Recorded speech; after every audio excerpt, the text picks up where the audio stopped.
স্বরাষ্ট্র উপদেষ্টা জাহাঙ্গীর আলম চৌধুরীকে প্রকৌশল অধিকার আন্দোলনের শিক্ষার্থীদের উপর বর্বরচিত এবং ন্যাক্কারজনক হামলার জন্য আন্দোলনকারীদের সামনে এসে উপস্থিত হয়ে উক্ত ঘটনার জন্য ক্ষমা চাইতে হবে এবং সেই সাথে জবাবদিহি করতে হবে।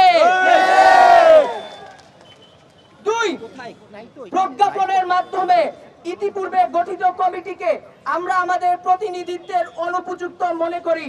উক্ত কমিটিকে আমরা প্রত্যাখ্যান করলাম। অনতিবিলম্বে বিশ্ববিদ্যালয়ের শিক্ষক প্রতিনিধি সহ প্রকৌশল অধিকার আন্দোলনের স্টেক হোল্ডারদের সাথে নিয়ে কমিটি সংস্কার করে পেশকৃত 3 দফা দাবিকে দ্রুততম সময়ের মধ্যে মেনে নির্বাহী আদেশের মাধ্যমে প্রজ্ঞাপন জারি করতে হবে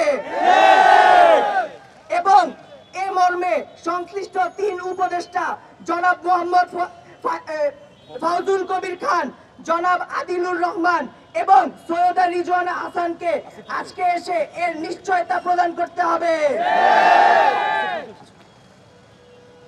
3 হামলায় আহত সকল শিক্ষার্থীদের চিকিৎসার ব্যয়ভার সরকারকে বহন করতে হবে এবং উক্ত আন্দোলন চলাকালীন সময়ে সকল শিক্ষার্থীদের সুরক্ষা নিশ্চিত করতে হবে। পুলিশ দিয়ে এই যৌক্তিক আন্দোলনে আর কোন প্রকার হামলা করা যাবে না।